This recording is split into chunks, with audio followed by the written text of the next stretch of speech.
Улпанай Жаныбек кызы Баткен мамлекеттик университетинде 4-курста окуйт. Кесиби боюнча юрист. Ал окуу жайдын алдыңкы студенттеринин бири. Бюджетте окуган студенттерге эмес, контракт негизде окуган студенттерге дагы атайын ушундай университет тарабынан акчалай сыйлыктар, стипендиялар берилип турат. Окуу жайдын дагы бир студенти Нурияла Тилабаева 1-курста билим алууда. Ал окуу жайда келишимдик негизде билим алгандыктан төлөмдөрдү төлөөдө жеңилдиктер каралганын айтат. Мурда биз контрактты жылына 2-ге бөлүп төлөсөк, азыркы учурда ай сайын бөлүп төлөгөнгө болот. Бул биз үчүн өтө ыңгайлуу жеңилдик.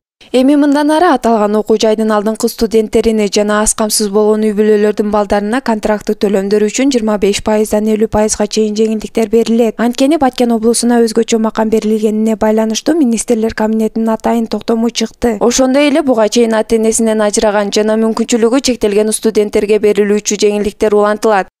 Biz mına 16 Mart'ta ötkөн көзөмөл кеңештин чечими менен 18 студентти бошотконбуз.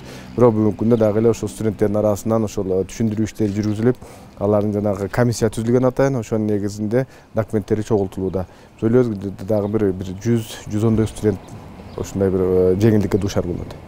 Окуу жайдын ректору Баткен облусундагы өзгөчө чек арага чектеш аймактагы жаштар үчүн мамлекеттик колдоолор алдыда дагы улантылаарын айтат. Чек арага чектеш аймагы бар. Жана аймактагы студенттерге 21 отдельный өзүнчө квота берилген. Бюджеттик орундарга ал биринчи турда эле толгон.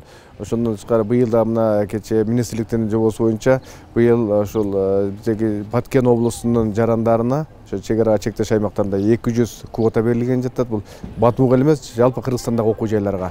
Баткен облусунун статусу жөнүндө жарлыктын алкагында билимге умтулган жаштарды колдоого багытталган бул иш-аракеттер билим алууга шарты жок. Орто мектепти аяктап миграцияга чыгып кетчү бир топ жаштардын келечек планын жакшы жакка өзгөртүүсү абзел. Аны менен аймакта кадр маселесин жеңилдетүүгө да зор өбөлгө болору талашсыз. Сабира Бакирбек кызы, Бекбол Бакыт уулу, Салам Медиа.